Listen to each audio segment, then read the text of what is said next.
Baru-baru ini kan jajaran pembinaan SDM ya, tentu seluruh kejaksaan mendapatkan reward dari BKN. Karena penataan itu harus kita akui bahwa itu adalah kinerja dan prestasi yang baik. Di level untuk Kejati tipe pemantapan atau kelas 1 sudah dibuka pansel yang melibatkan seleksi, melibatkan pihak luar. Ini adalah bentuk bahwa ternyata reformasi birokrasi penataan SDM bisa dilakukan dalam tugas pokok yang sulit itu. Apakah masyarakat merasakan kehadiran negara melalui Kejaksaan Penegakan Hukum?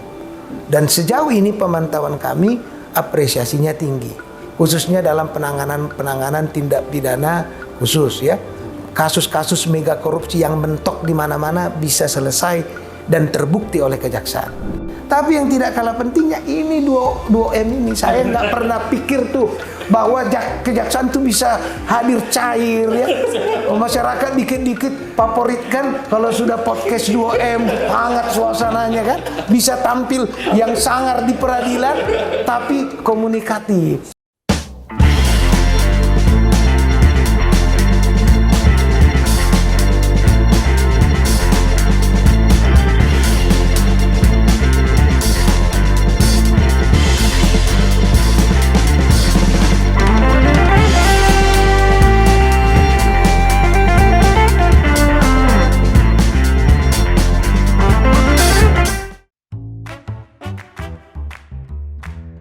Hai Sobat Adiaksa.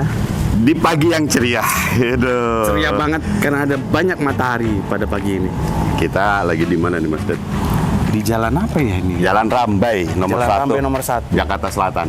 Dan Sobat harus tahu Jalan Rambai nomor 1 itu berdiri gedung yang keren, yaitu gedung Komisi Kejaksaan. Komisi Kejaksaan Republik Indonesia. Pasti banyak yang nanya, betul. Tugasnya Komisi Kejaksaan itu apa Komisi saja? Kejaksaan sendiri itu apa sih? Nah, dan situasi kerjanya seperti apa sih? Pasti banyak yang pingin tahu karena seluruh Indonesia belum tentu tahu gedung ini. Ya toh, dulunya ini gedung kantor Kejaksaan Negeri Jakarta Selatan. Nah, untuk tahu kinerja hebat Komisi Kejaksaan, yuk kita masuk ke gedung ini. Sidak. Jangan sidak toh. Ya lupa bukan Kunjungan sidak. mendadak. Kunjungan mendadak. Dari kundak. Kundak ke Komjak. Iya, kundak. Yuk Sobat Adiaksa, ikut. Pakai masker dulu. Iya lupa.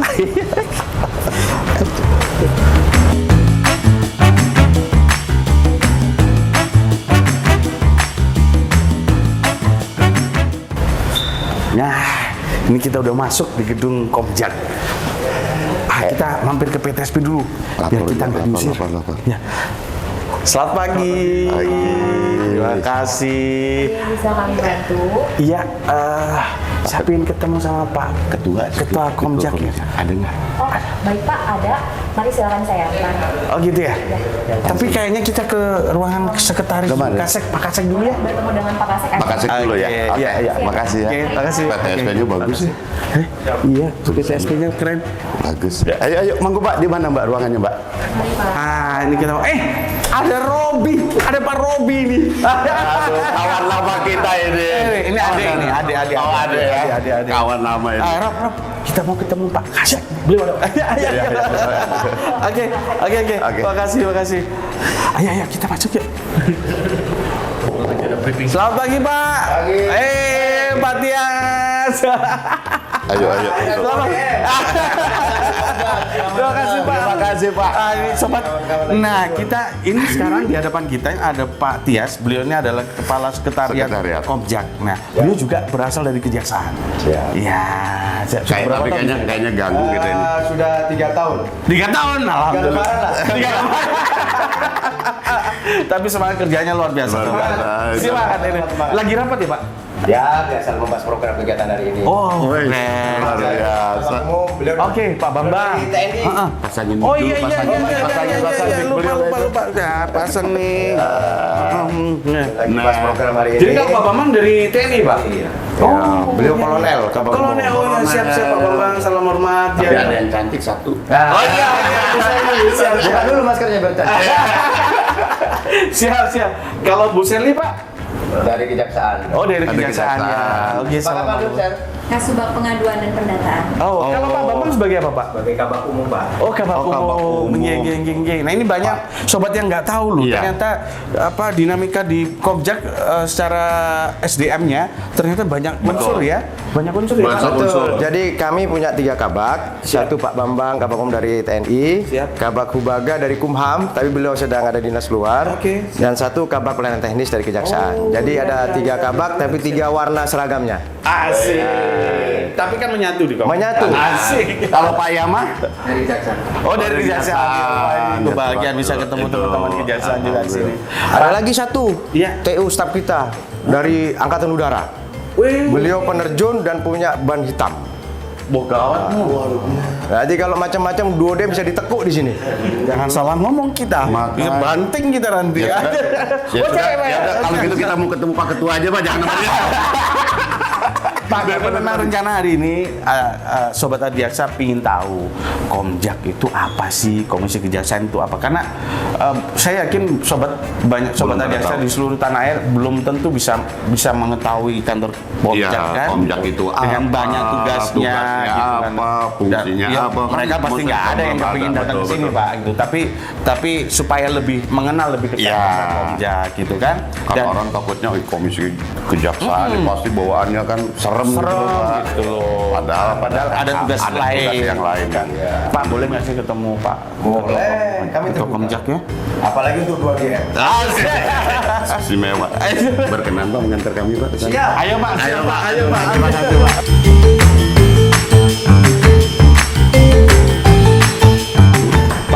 Pak Ketua, nggak ada tamu nih Pak. Siap. Siap.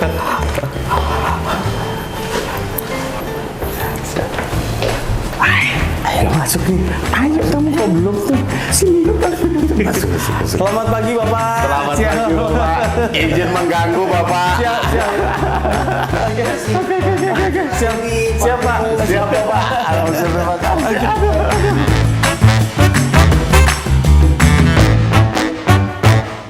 Sobat Adiaksa, 2DM on the spot kali ini. Rasa bangga dan senang. Iya. Kapan lagi? Karena kita udah janji lama sebenarnya Betul, iya. ingin berkunjung, tapi karena kesibukan beliau, terus memang kondisi pandemi yang menghambat kita untuk Betul. mengekspresikan apa. Dan alhamdulillah sekarang hari ini lancar ya. Lancar. Datang beliau Terima ada. kasih, Pak Tapi Barita. katanya tadi info juga beliau mau ngajar juga kan. Iya, makanya kita jangan keras-keras. Kamu ketawa lupa. Suka hilap. Ini ketua komisi soalnya. Diawasi kita perilakunya nanti. Bapak izin, kami dari Puspenkum sengaja emang ingin mengenal lebih dekat tentang Komisi Kejaksaan.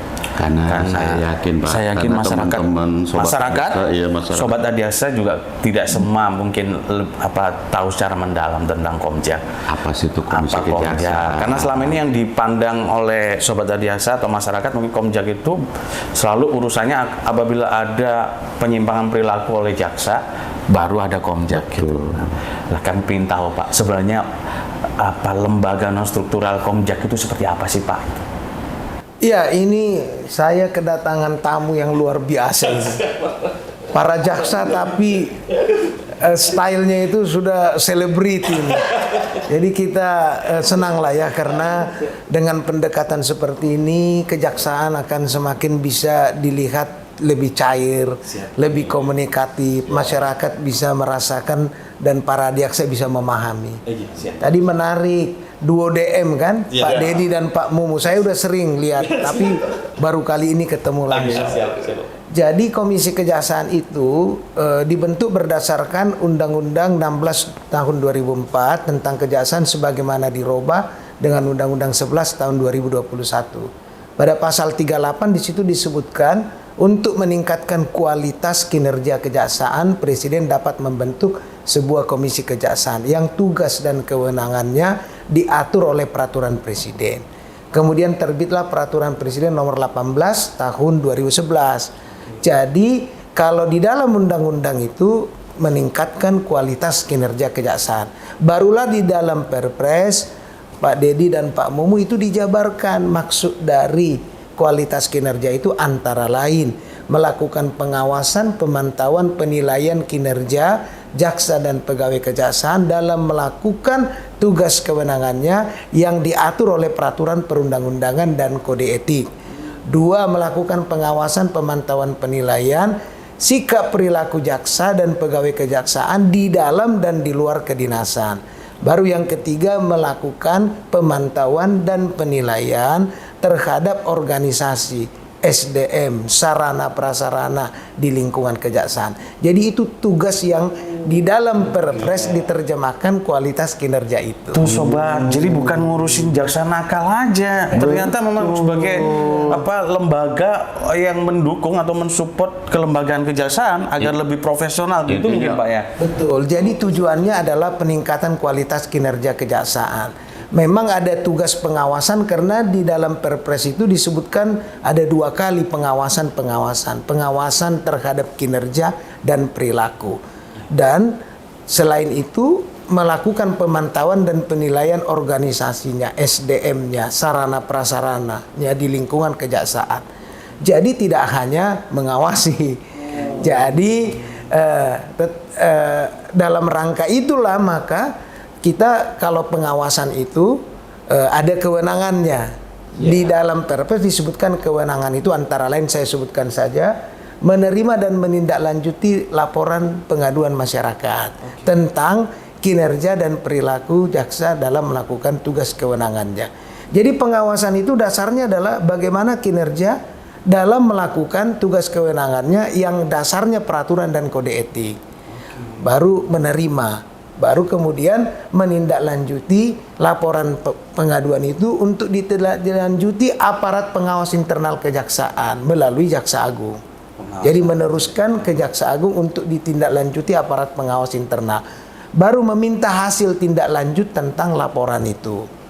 Baru jadi kemudian ada juga berkaitan dengan reward and punishment. Lalu Pak, kalau seperti fungsi pengawasan Pak, itu ada berapa perkara atau pengaduan yang ditindaklanjuti sendiri oleh Komjak Pak? Ada tidak Pak yang itu Pak?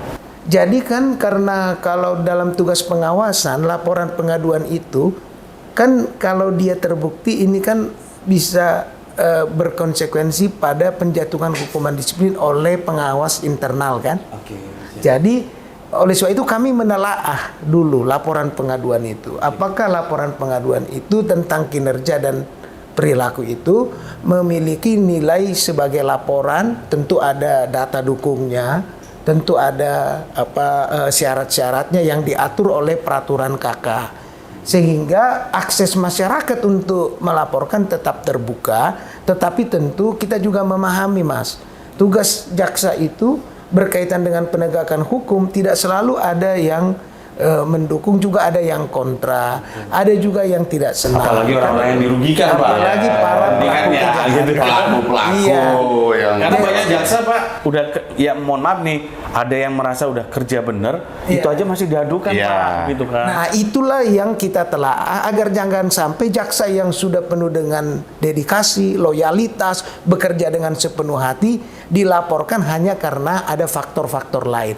Itu kita cukup terampil untuk menelaah mana itu yang merupakan laporan yang layak ditindaklanjuti, mana yang tidak layak untuk ditindaklanjuti. Jadi para jaksa tidak usah khawatir, kami cukup profesional untuk.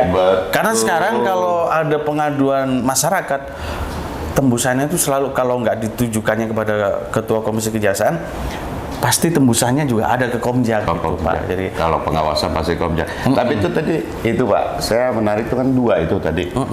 Pengawasannya itu ada 2 Pak, tentang perilaku jaksa dalam tugas dan kewenangannya sama perilaku kinerja sama perilaku jaksa di dalam dan di luar. Di dalam dan di luar. Nah, ini yang di luar itu seperti apa, Pak? Batasannya.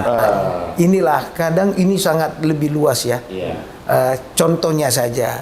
Misalnya dalam urusan personal keluarga ya, misalnya suami istri, suaminya jaksa atau istrinya jaksa atau kedua-duanya jaksa, ada persoalan, apakah misalnya perselingkuhan, KDRT, itu kan di luar di. Kita harus terhindar dari itu loh, Mu. Ini yang ada deg-degan ini. Termasuk mungkin perilaku di medsos juga mungkin gimana Pak? Nah, iya, ada Pak, itu jaksa kan yang kekhawatiran, hedonis gitu kan, gitu. Gimana? Itu termasuk juga Pak ya? Ya termasuk karena maaf. Yang pertama itu ada ketentuan kan yang tadi yang didasarkan pada peraturan dan kode etik, kode perilakunya. Yaitu yang kita lakukan. Dua, kalau berdasarkan laporan masyarakat ada. Misalnya melaporkan ini begini-begini ya. Dua, pemantauan kita terhadap media. Jadi dua itu ya. Kita memantau atau masyarakat melaporkan. Cuma kalau masyarakat melaporkan, kita harus memenuhi standar laporan pengaduan yang ditetapkan oleh pemerintah juga ya, identitas atau apa. Identitasnya kita jamin. Harus jelas, dilampiri KTP gitu ya Pak ya? Ya. Tidak sedikit pemantauan kami di sini, ada tim kami khusus tugasnya memantau media. Ya, bagaimana kehidupan aktivitas yang bisa mengganggu marwah dan martabat seorang jaksa. Kita harus jaga itu. Jadi kami melakukan pengawasan sesuai dengan laporan pengaduan masyarakat, ya, mendorong kalau ada pelanggaran untuk diselesaikan dengan tujuan agar para jaksa yang baik ini, yang integritasnya tinggi ini, tetap itu yang kita dorong dan kita jaga. Sebaliknya yang melanggar ini tentu harus ada tindakan. Sehingga jangan karena nilai setitik rusak susu sebelanga. Jaksa yang sudah kerja keras di seluruh satuan kerja dari daerah sampai pusat itu, Di seluruh fungsi ya Pak ya? ya di seluruh fungsi udah kerja keras, dirusak oleh ulah 1-2 oknum. Itu yang kita jaga. Sehingga jangan sampai kerja keras bapak-bapak mempublikasi juga kegiatan baik itu terganggu hanya karena oknum yang melanggar. Itu kita harus jaga betul, Pak. Edi dan udah profesional banget emang menjaga ya. Enggak, paling tidak Sobat Desa bisa mengenal lebih dekat sosok beliau. Beliau sangat luas bicaranya tentang jaksa Dan itu. tadi dalam pikiran saya kan ketua Komjak, iya kan, ketua lembaga kan, ketua gitu. minimal usianya gitu kan. Iya. Nanti kita kulik tentang sisi humanis beliau. Gitu kan. Tapi si budak. Yang jelas kalau di mata saya yang mengenal beliau cuman ada di media atau kalau kita ngambil video-video, beliau itu kalau sambutan itu tertata banget kalimatnya. Cocoknya memang jadi politisi sebenarnya. Dan intonasi bicaranya itu asing ya. Iya. Enggak, biar Sobat Desa enggak tegang lagi. Takut. Tapi emang asing ya, gitu. kita berbicara tentang pengawasan tadi Pak. Tadi Bapak sampaikan di depan bahwa ada fungsi Bapak dalam mendukung atau supporting terhadap sarana prasarana, ya, pemantauan SDM. Terus kemudian peningkatan kualitas SDM di kejaksaan, khususnya peningkatan kualitas SDM kejaksaan di mata Bapak saat ini seperti apa Pak? Ya, SDM Pak ya? Ya, kita harus akui peningkatannya tertata dengan baik. Satu. Yang kedua, semakin merit system ya. Tentu tidak ada yang sempurna, tetapi bahwa ada komitmen dan langkah-langkah yang konsisten dilakukan, itu menunjukkan bahwa ada perubahan dan perbaikan. Karena kan di dalam penataan SDM itu, apalagi di kejaksaan, itu kan sangat rumit, complicated. Karena tugas fungsinya berkaitan dengan penegakan hukum yang tidak selalu bisa sinkron dengan manajemen umum.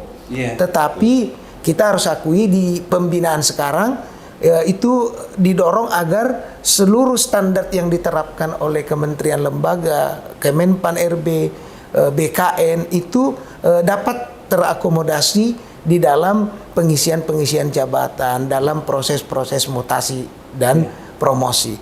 Nah, kita cukup berbangga karena komisi kan memantau itu. Baru-baru ini kan jajaran pembinaan SDM ya, tentu seluruh kejaksaan mendapatkan reward dari BKN. Karena penataan itu harus kita akui bahwa itu adalah kinerja dan prestasi yang baik. Di level untuk Kejati tipe pemantapan atau kelas 1 sudah dibuka pansel yang melibatkan seleksi, melibatkan pihak luar. Ini adalah bentuk bahwa ternyata reformasi birokrasi penataan SDM bisa dilakukan dalam tugas pokok yang sulit itu. Ya, jadi ini yang kami kira harus kita akui ada perubahan yang signifikan, dan itu tentunya adalah keberhasilan dari jajaran kejaksaan seluruhnya ya, Jaksa Agung Pembinaan dan Parajam di semua bidang-bidang SDM ini yang perlu dikelola dengan baik untuk memberikan kepastian karir bagi setiap orang. Kalau ada jaminan kepastian karirnya, mutasi promosinya, tentu dia akan nyaman bekerja, semangat, dan akan diharapkan bisa lebih meningkat lagi. Nah, itu yang kami lihat. Dan tahun lalu kan juga ada 2 poin kan reward itu. Tahun ini berulang kembali waktu HBA kemarin kan disampaikan.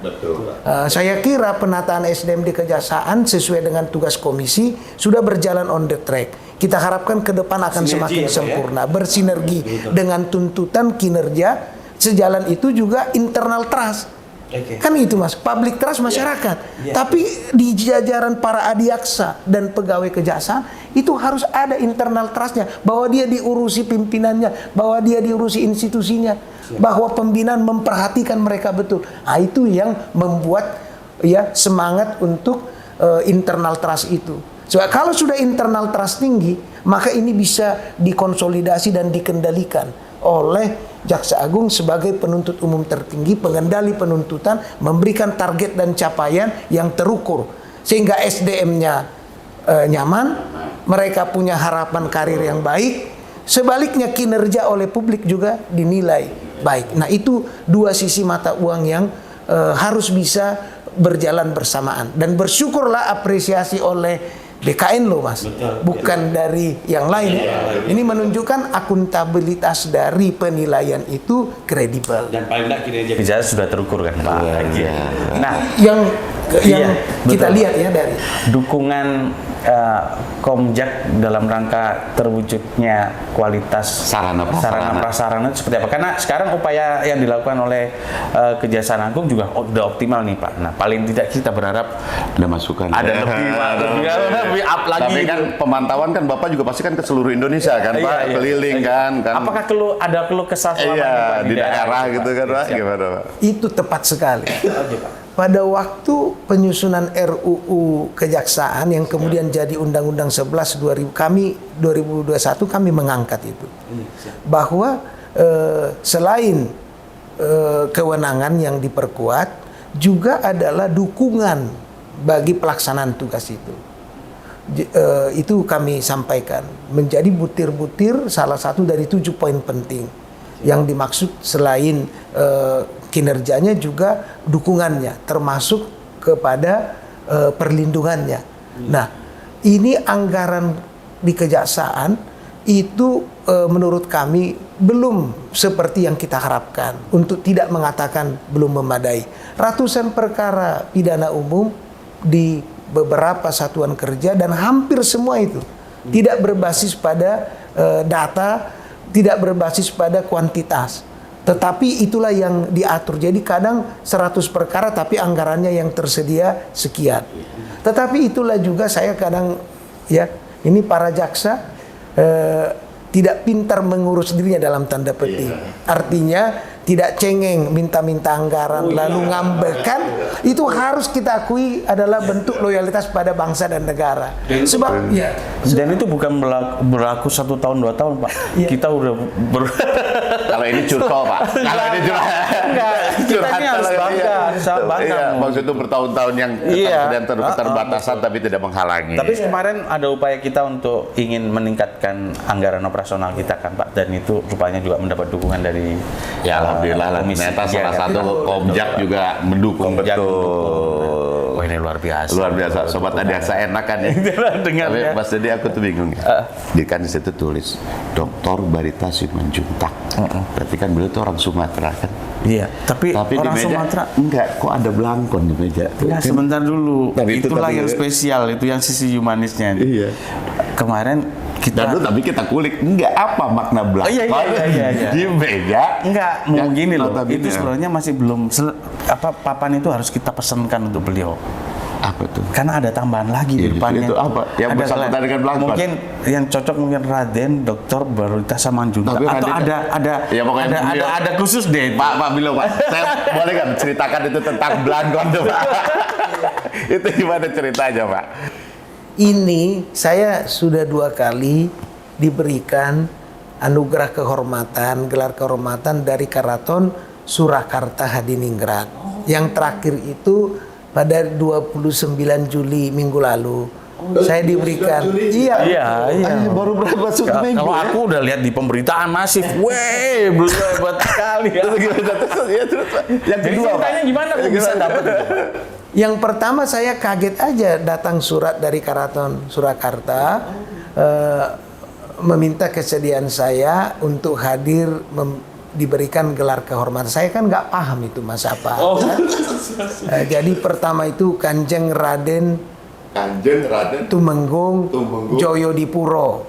Yaitu bulan Februari yang lalu berkaitan dengan acara tradisi naik tahtanya Suhunan Pakubono 13 ya. Disebut itu sampean ingkang sinuhun ya Kanjeng Sri Suhunan Pakubono 13 kan itu. Tapi kemudian sebulan yang lalu saya dikirimin surat lagi. Rupanya Keraton Surakarta melihat kan di sana itu ada tingkatan-tingkatan gelar. Kemudian saya diberikan gelar lagi. Jadi dulu Kanjeng Raden Tumenggung, sekarang Kanjeng Raden Aryo meningkat. Kanjeng Raden Aryo dan Joyodipuro diganti menjadi Joyo Nagoro. Jadi Kanjeng Raden Aryo Joyo Negoro.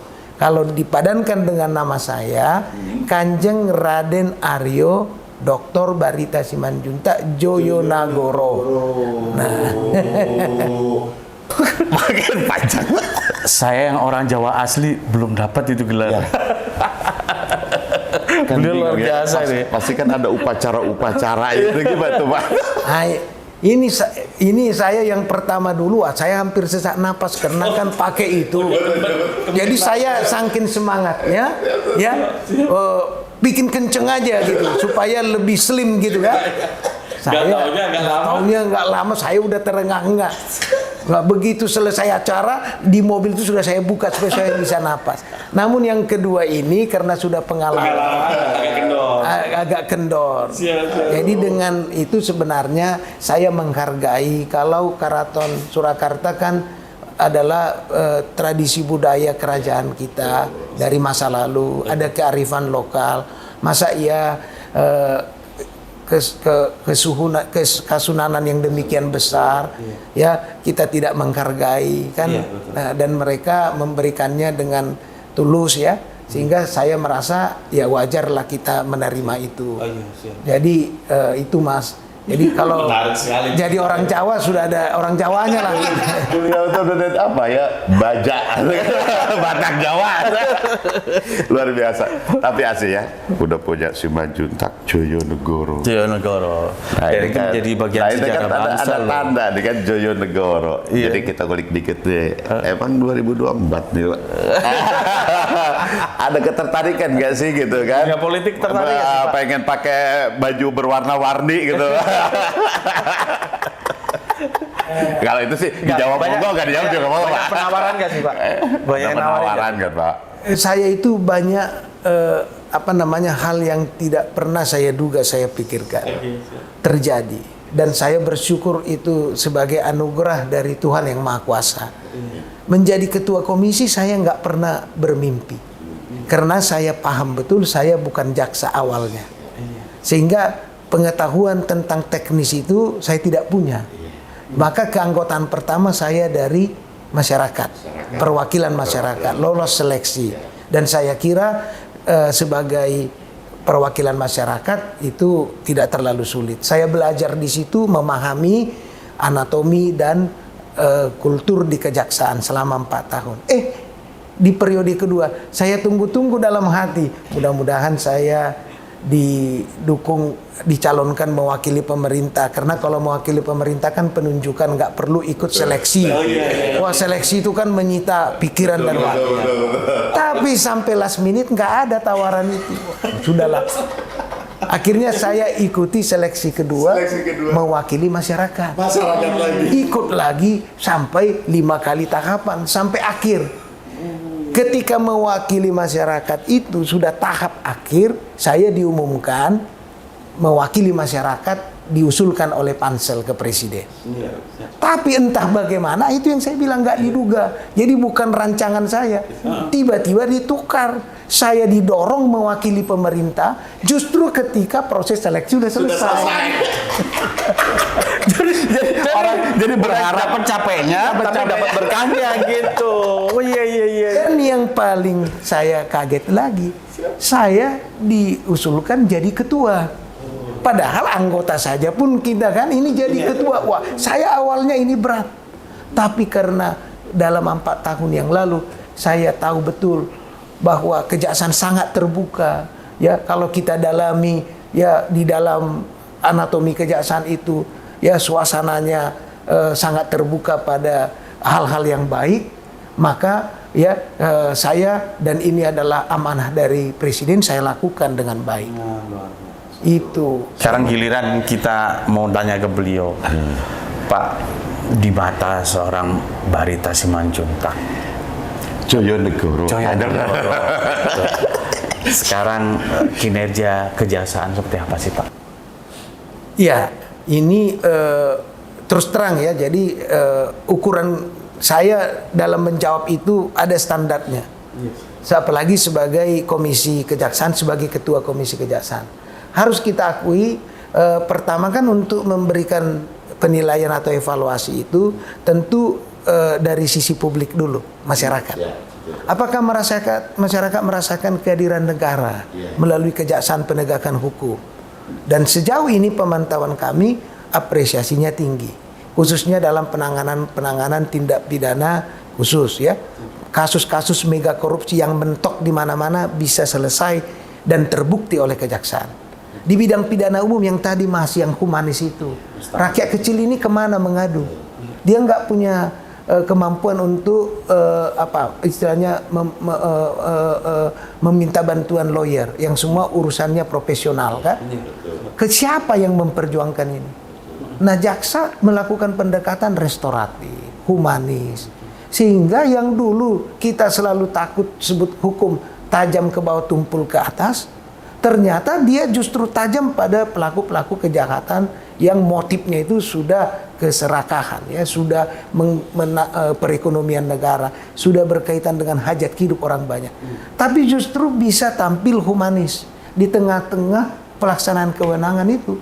Masyarakat, rakyat kecil punya harapan bahwa hukum itu bisa mengayomi, memulihkan. Ini yang menurut saya yang ditampilkan oleh performa kejaksaan khususnya di bawah pimpinan Jaksa Agung ya, menunjukkan bahwa kehadiran negara itu bukan cuma lu bersalah lu gua tangkap, tapi bisa dia dari sisi kepastian hukum, bukan hanya kepastian hukum gitu. Bukan hanya kepastian hukum. Sebab bagi rakyat kecil kalau dia masuk penjara, yang memikirkan faktor-faktor sosial lainnya dalam kehidupannya siapa? Nah ini ya, korbannya gimana? Pemulihan hak-hak korban itu ya, dari sudut teknisnya. Saya kira di semua bidang, tadi kita sudah cerita pembinaan. Tapi yang tidak kalah pentingnya ini 2M ini. Saya nggak pernah pikir tuh bahwa kejaksaan tuh bisa hadir cair ya. Masyarakat dikit-dikit favoritkan kalau sudah podcast 2M, hangat suasananya kan. Bisa tampil yang sangar di peradilan tapi komunikatif ya. Sehingga negara itu bisa istilahnya memberikan pendekatan yang cair, bercanda, tapi bisa tegas. Ya kan itu yang sulit, Mas. Kita punya semangat hati nurani kan di dalam. Dia tidak ada di buku, kata Jaksa Agung. Tapi hebatnya kejaksaan, hati nurani yang tidak ada di buku, di dalam hatinya itu bisa diimplementasikan dalam penanganan perkara. Itu bukan hal yang mudah. Karena kan dulu kalau fakta peristiwanya, unsur-unsurnya terbukti, ya dulu pasti harus masuk. Pasti, betul. Ternyata ada terobosan hukum dilakukan oleh kejaksaan yang memberikan alternatif lain. Dan semua merasa happy, merasa ada bangganya sebagai warga negara. Sehingga dia tidak hanya dilihat dari pesakitannya, tetapi memulihkan martabatnya. Betul. Nah di bidang-bidang lain juga Mas ya, di Datun kemana-mana. Dulu saya pernah sampaikan waktu di sebuah acara, saya bilang kalau dulu kita tegak ya, kepalanya sudah mulai, tapi sekarang ya kita bisa. Tetapi jangan jadi timbul arogansi atau sebab semakin tinggi kita dipercaya publik, hati-hati. Ya itu bisa turun seketika. Ini yang harus dijaga oleh semua insan adiaksa. Dan saya bersyukur karena kasih tahu apa yang kau kerjakan, kerjakan yang kau kasih tahu. Kan publik nggak tahu apa yang kita kerjakan. Ini 2M ini jangan bisik-bisik. Betul nggak? Itulah. Dan bahasanya itu loh Mas ya. Iya Pak. Kalau rakyat ini bahasa apa buku, mana ngerti dia. Tapi kalau kayak 2M ini ya, sudah kayak apa itu? Enggak Pak, soalnya kalau kita kaku juga nggak ada yang nonton Pak. Jadi kita harus humanis betul gitu. Pak izin. Kalau kita berbicara tentang Komjak, tentunya memang yang lebih sering berhubungan secara kelembagaan itu kan di bidang pengawasan, Pak. Nah, sejauh mana sinergitas antara bidang pengawasan di bawah kepemimpinan Bapak Jaksa Agung Muda Pengawasan Pak Ali Mukartono dengan Komjak saat ini, Pak?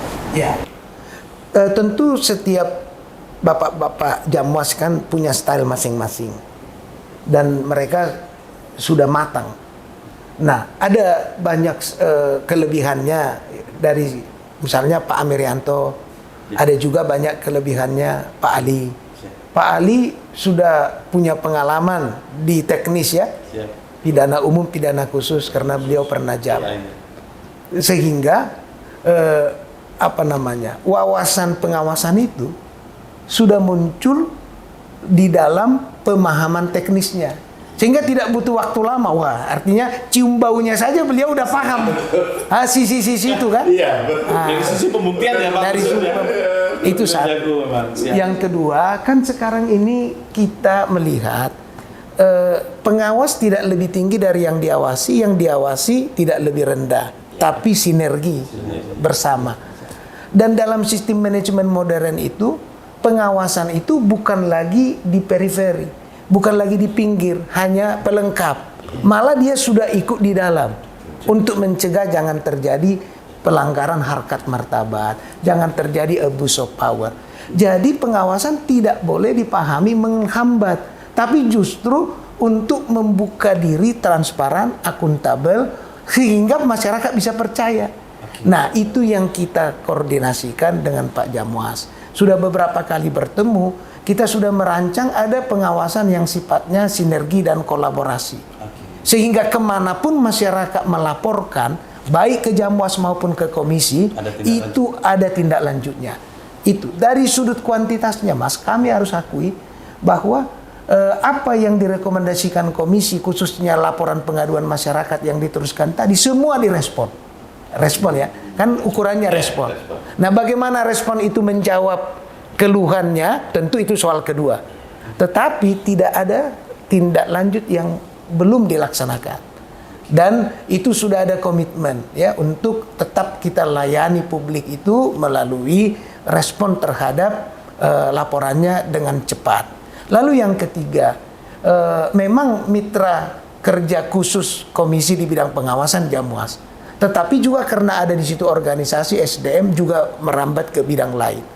Dan inilah yang kami juga perlu sampaikan, keterbukaan Jaksa Agung. Ini harus diakui, Mas. Jaksa Agung sudah memberi instruksi selain secara resmi dalam beberapa pertemuan juga disampaikan bahwa akses komisi kepada semua tugas-tugas jaksa dibuka.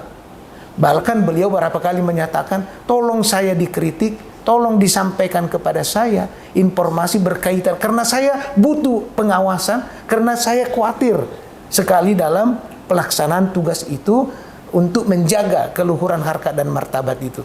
Kalau pimpinan sudah ngomong seperti itu akan memudahkan ke bawah, Mas. Ini yang memudahkan komisi bisa dengan cepat merespon masyarakat, bisa mengkomunikasikannya dengan kejaksaan. Karena semangat kita sama, mendorong kejaksaan semakin dipercaya, semakin tinggi public trust, semakin dia menjadi lembaga penegak hukum yang punya kewibawaan, menjadi jaksa dan kejaksaan yang betul-betul agung, Mas. Kan kejaksaan agung. Dalam berapa kesempatan ini? Yang agung itu siapa? Di Indonesia ini cuma dua, Kejaksaan Agung dan Mahkamah Agung, Pak. Tetapi kalau Mahkamah Agung kan dipimpin, Kelembagaan. dipimpin oleh Ketua Mahkamah Agung. Tetapi kalau Kejaksaan Agung dipimpin personalnya Jaksa Agung. Jadi agungnya kejaksaan itu dua kali, Kejaksaan Agung dan pimpinannya yang agung. Siap. Iya, Pak. Emang kalau ngobrol sama beliau itu gak berasa ya. Ada menarik juga, Bu. Jadi dengan semakin meningkatnya kinerja kejaksaan di mata Ketua Komjak, berbanding lurus tidak Pak dengan persentase pelanggaran yang dilakukan oleh aparatur kejaksaan, Pak? Ya, jadi kan ini Mas, kan zero tolerance terhadap pelanggaran. Bukan berarti pelanggarannya tidak ada.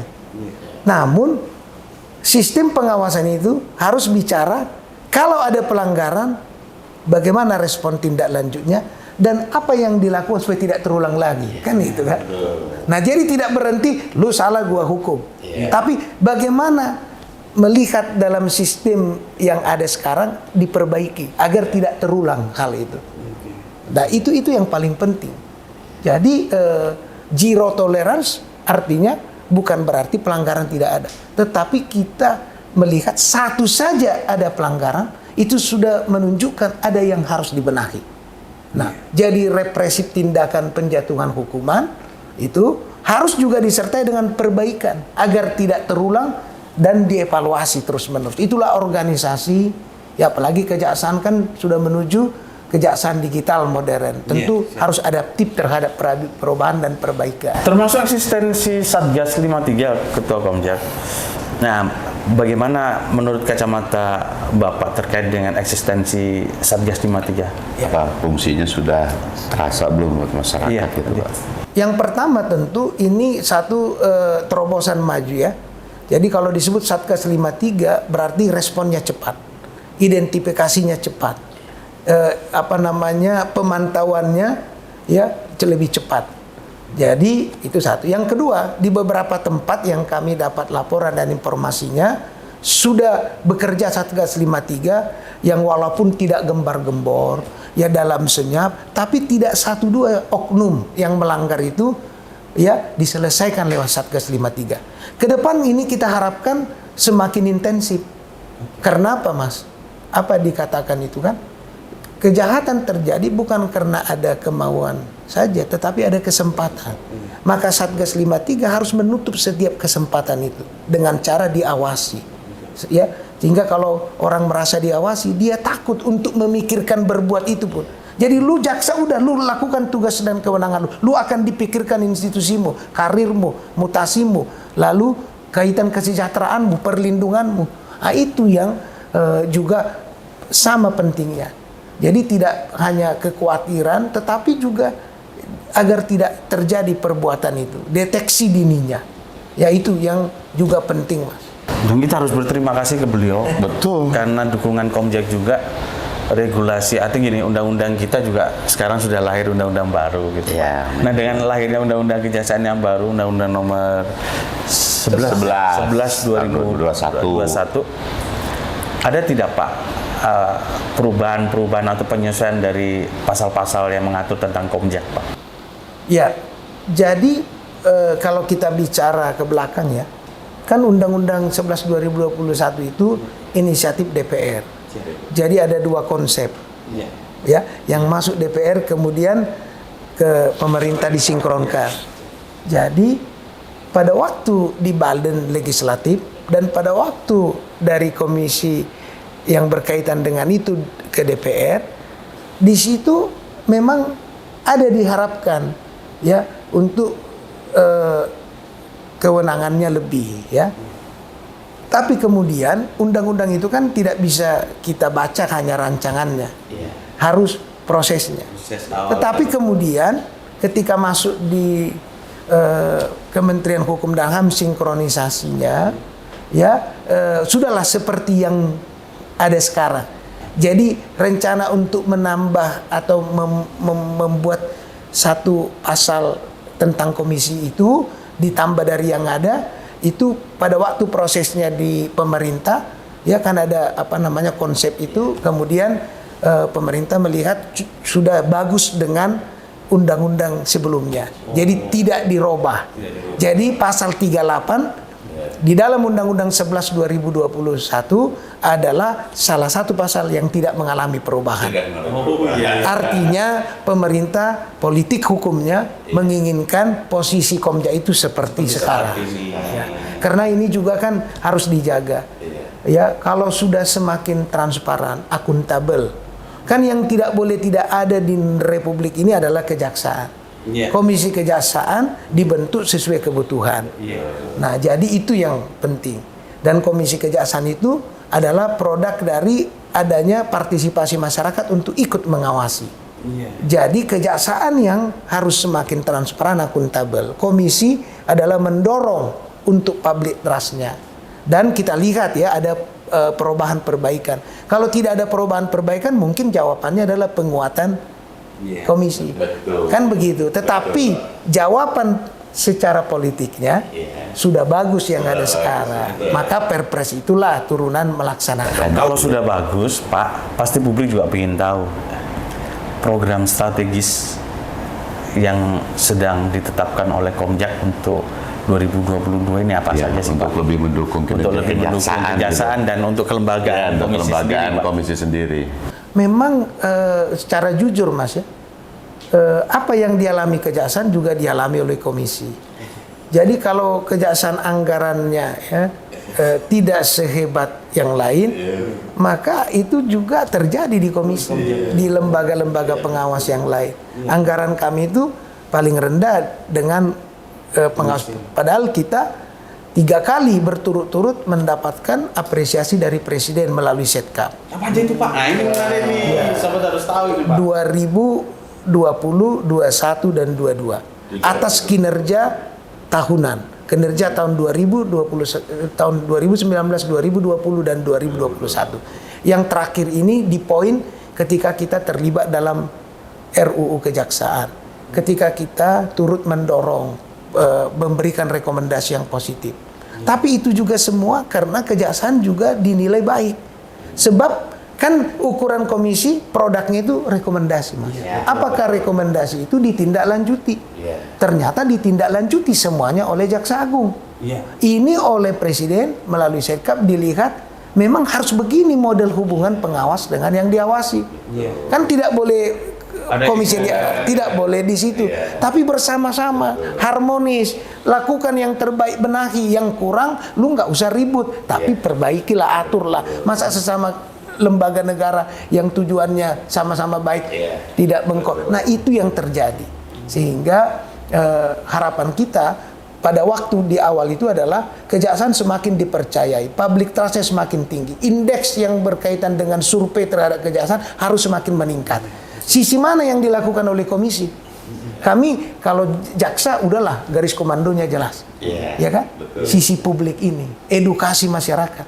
Ada hal yang sulit untuk disampaikan oleh jaksa dalam rangka tugas penyidikan dan penuntutan karena teknisnya, sehingga ada kendala psikologis, sosiologis. Maka komisi harus tampil untuk mencerahkan, menjelaskan secara normatif, agar kalau benar penanganan jaksanya masyarakat tahu. Kalau salah siap dikoreksi.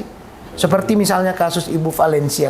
Itu terobosan hukum. Kita mengetahui betul ada hal yang harus dibenahi. Dan kejaksaan adaptif, mau. Makanya replik yang pertama dalam sejarah kita dikabulkan. Dan itu bisa menjadi jurisprudensi. Sehingga dominus litis itu kelihatan. Terasa. Ya, dalam proses dakwaan, BAP dasarnya. Fakta persidangan. Jaksa boleh merubah kalau di dalam fakta persidangan. Jadi itulah keadilan publik itu, masyarakat. Jadi dia tidak kaku dari awal begitu, endingnya harus begitu. Ini yang kita lihat kejaksaan modern itu, Mas. Jadi komisi harus memperkuat kepercayaan publik yang semakin tinggi terhadap kejaksaan, memberikan edukasi serta juga mendorong internal membenahi, memperbaiki, melakukan evaluasi. Jadi menjaga ya setiap saat kita berkomunikasi dengan Jaksa Agung, para jam, kita selalu mendorong agar juga secara internal ini baik. Jadi jangan sampai kita jelaskan ke publik, tapi di dalam nggak berubah. Kan itu kekecewaan yang tinggi. Nah, kita menjaga itu dengan cara internal diperkuat, publik diyakinkan. Nah, itu yang pertama. Jadi performan kejaksaan dalam melakukan tugas pokoknya harus bisa dilihat oleh publik signifikan. Yang kedua, kejaksaan tidak boleh diganggu dalam agenda penegakan hukum nasional, khususnya dalam menjaga stabilitas dan kewibawaan pemerintah. Ini tidak ada kompromi. Kasus Tipikor yang ditangani Jiwasraya Asabri, kami berkomitmen itu nggak boleh diganggu dengan alasan remeh-temeh administratif, karena itu adalah tugas negara. Kami tegas di situ, Mas. Banyak laporan berkait itu, sorry, karena ini korupsi, ini kejahatan perekonomian. Ya, kalau ada yang kurang, silakan lakukan proses hukum. Tapi untuk memeriksa, mengawasi itu tunggu sampai selesai. Ada pengadilan.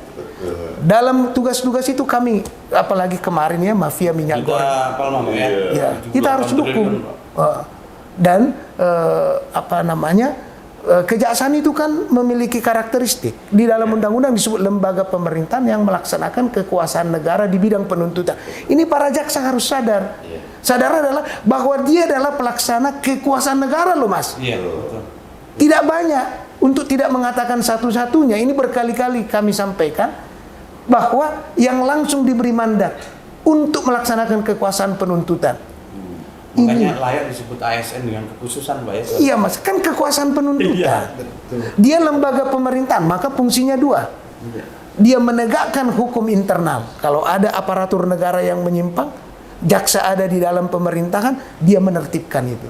Maka pejabat waktu soal mafia minyak goreng sudah tepat. Itulah jaksa yang kita harapkan, yang ideal. Dua, kalau ada yang menggerogoti target capaian pemerintah, ya strategi percepatan pembangunan nasional diganggu oleh para pelaku-pelaku kejahatan, jaksa harus tampil. Itulah maka kasus korporasi mafia minyak kita dukung. Jadi dua itu, karena dia lembaga pemerintahan. Polisinya pemerintah itu jaksa, menindak di dalam dan di luar yang berkaitan, itu yang kekuasaan penuntutan. Jadi para jaksa harus sadar dia pemegang kekuasaan penuntutan. Ini ditegaskan punya kewenangan kekuasaan negara, itu luar biasa. Paling tidak kita harus punya komitmen bersama untuk menjaga integritas dan paling tidak menjaga marwah institusi. Kalau bahasanya Pak Jaksa. Seru ya kalau ngobrol sama beliau. Kalau emang nggak dari pertama sampai akhir berisi semua. Kita dapat kuliah paling 2 SKS, 24 SKS. 24. Cocok sekali. Luar biasa, alhamdulillah, betul. Emang. Aduh, Pak, ini dari 9 komisioner ya, Pak? Jumlah keseluruhan, Pak? Ya, 9 komisioner, Pak. Yang Bapak rasakan sebagai bentuk teamwork saat ini seperti apa, Pak? Ya, jadi ini kan 9 orang komisioner, 3 mewakili pemerintah, 6 dari masyarakat, dan aneka ragam kompetensinya. Kita punya para anggota komisioner ini mantan jaksa, pejabat kejaksaan, pernah kajati, staf ahli, ya. Kita juga punya ahli dari masyarakat, ya, ada yang ahli mengenai hak asasi manusia, ada ahli perempuan dan perlindungan anak, ada ahli media, ya. Ada yang pernah lama karir di dalam Kementerian Pertahanan TNI. Jadi dalam tim yang aneka ragam kompetensi ada nilai positifnya. Kita diperkaya. Jadi cara pandang dalam menyelesaikan satu masalah itu kaya kita. Dimensinya banyak. Nah, ini membutuhkan seni agar bisa satu. Ya, karena komisioner ini semua ya ada memiliki kompetensi itu. Tentu saja karena aneka ragam pikirannya juga berbeda-beda. Tapi bersyukurlah semangat kami sama untuk meningkatkan public trust dan kualitas kinerja kejaksaan. Jadi walau kita berdebat lama, tetapi itu adalah dinamika.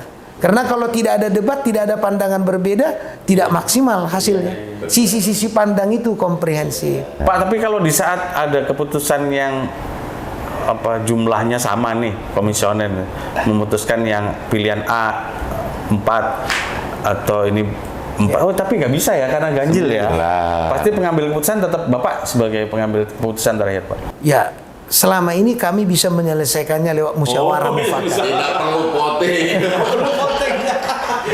Kok makin jauh nanya Udah. Awas nutup kamera lu. Jangan dibahas itu lagi dah. Jadi nggak sampai voting ya, Pak ya. Banyak musyawarah mufakat. Karena apa sih yang kita mau cari dan kita mau capai? Kan pandangan-pandangan itu kan. Itu yang kita diskusikan lama, dialogkan lama, sehingga akhirnya budaya masyarakat kita gotong royong, ya musyawarah itu ada ya kalau komisioner komisi kejaksaan nggak bisa berdialog dalam pengertian mencari yang terbaik, bagaimana dia bisa menjadi contoh atau teladan kan? Nah, jadi di sini tidak ada konflik dalam arti yang mengganggu kinerja, tidak. Semua sangat saling mendukung. Ya semua tujuannya sama. Sehingga perbedaan-perbedaan pandangan itu justru membuat kita makin matang ya dalam mengambil keputusan. Yang memberikan semangat ya sama. Beliau mau ngajar nih, Beliau udah kita kan Pak, tapi nanti kan kita boleh jalan-jalan ya Pak di kantor ya Pak. Ya boleh kapan. Enggak, karena mungkin ada komisioner yang hadir, kita bisa kali-kali ya, boleh ya Pak ya. Siap. Minta izin sama Bapak. Sobat Adiaksa, tanpa terasa kita sudah hampir 1 jam nih ngobrol dengan beliau. Banyak informasi, banyak pendapat-pendapat beliau yang sangat menarik. Paling tidak banyak kontribusi beliau untuk kejaksaan. Bener emang sesuai dengan nama beliau, Kanjeng Raden Aryo Doktor. Siapa kan? Tapi ada saran dari saya Pak, sebagai bentuk penghargaan penganugerahan gelar itu Pak, papannya harus diganti juga Pak. Bener nggak mau? KR Aryo tuh KRA. Iya, KRA. Jaya Negoro. Biar publik makin gini. Waduh, Pak Barita ada rupanya ini Jawa apa tadi kata kamu? Iya. Jawa Batak katanya. Baja. Bapak terima kasih banyak. Bapak terima kasih banyak. Waktunya. Dan mohon maaf ya kalau kami tadi ya. Mungkin terakhir ya, Mu. Kalau ada masyarakat atau warga Adiaksa ingin menghubungi Komjak itu ada hotline-nya nggak? Ada hotline atau ada Pak ya? Ada. Di Kita Mungkin bisa disampaikan. ya kita di sini sarana medsos ada. Sarana berkaitan dengan web ya, laporan pengaduan terintegrasi juga ada. Bahkan kadang masyarakat yang datang secara lisan bisa dibuatkan laporannya, ditulis supaya dia memenuhi standar itu. Bahkan untuk kasus-kasus tertentu, laporan mengenai perlindungan anak kan, ya anaknya nggak datang ke sini, kita yang datang menemui. Nah itu beberapa kali kita lakukan. Karena kan kalau anak dia datang kemari dia sudah, nah kita datangi dalam suasana itu, kita buatkan. Untuk komitmen perlindungan anak juga Pak ya, perlindungan anak. Oke. Luar biasa. Aduh, mantap sekali obrolan kita. Nah, sobat, mudah-mudahan semua obrolan kita bermanfaat dan paling tidak kita menjadi lebih paham betul apa tugas Komjak. Karena selama ini yang kita lihat Komjak itu hanya fungsi pengawasan, tapi ternyata banyak sekali dukungan Komjak, termasuk lahirnya Undang-Undang 11 tahun 2021. Kalau kita lihat historisnya, beliau cukup punya peran penting sampai mendapat penghargaan dari macam-macam lah, banyak kinerja yang sudah, mungkin nanti kita bisa lihat dalam. Jadi tidak ada lagi istilahnya miskomunikasi antara Komjak dengan jaksa seolah-olah. Oke, kita akhiri. Salam sehat untuk kita semua dan selalu semangat. Selalu semangat. Oke, terima kasih Bapak. Terima kasih Bapak. Terima kasih. Alhamdulillah. Terima kasih. Terima kasih.